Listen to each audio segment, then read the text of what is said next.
திமுக ஆட்சியை இழந்த நிலையில் புதிய அமைச்சரவைக்கு ஏற்ப முதலமைச்சர் அமைச்சர்களுக்கான அறைகள் தயார் செய்யப்படுகின்றன. இதுகுறித்த கூடுதல் விவரங்களை எமது செய்தியாளர் பாண்டியராஜன் வழங்க கேட்கலாம். வணக்கம் ராஜன், விவரங்கள். நடைபெற்று முடிந்த சட்டமன்ற தேர்தலில் திமுக அரசானது தோல்வியை சந்தித்திருக்கிறது. திமுக கிட்டத்தட்ட ஆட்சி அமைக்கான எம்எல்ஏக்களை பெற்றிருக்கிறார்கள். இந்நிலையில் அமைச்சர்கள் மற்றும் முதலமைச்சர்கள் எல்லாம் அவர்களுடைய அறையை காலி செய்யக்கூடிய அந்த பணி என்பது சென்னை தலைமைச் செயலகத்தில் நடைபெற்று வருகிறது. இன்று காலை தமிழ்நாடு முதலமைச்சராக இருந்த மு.க. ஸ்டாலின் அவர்கள் அவருடைய ராஜினாமா கடிதத்தை ஆளுநர் மாளிகைக்கு அனுப்பியிருந்தார். அதன் பிறகு அங்கு இருக்கக்கூடிய அறைகள், அமைச்சர்களுடைய அறைகள் எல்லாமே தற்போது காலி செய்யப்படுகிறது. புதிய அமைச்சர்கள் பொறுப்பேற்பதற்காக தலைமைச் செயலகத்தில் இருக்கக்கூடிய அந்த அறைகள் எல்லாம் தயார் செய்யப்பட்டிருக்கிறது. ஏற்கனவே அங்கு வைக்கப்பட்டிருந்த அந்த பொருட்களை எல்லாம் அப்புறப்படுத்தக்கூடிய அந்த பணிகளில் தலைமைச் செயலகத்தில் இருக்கக்கூடிய பணியாளர்கள் ஈடுபட்டு வருகிறார்கள்.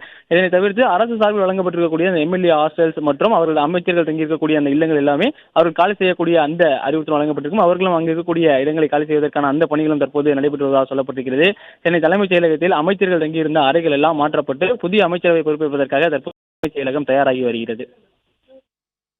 பிளே ஸ்டோர் மற்றும் ஆப் ஸ்டோரில் இருந்து பாலிமர் செயலியை QR கோடு மூலம் பதிவிறக்கம் செய்யுங்கள். செய்திகளை உடனுக்குடன் பெறுங்கள்.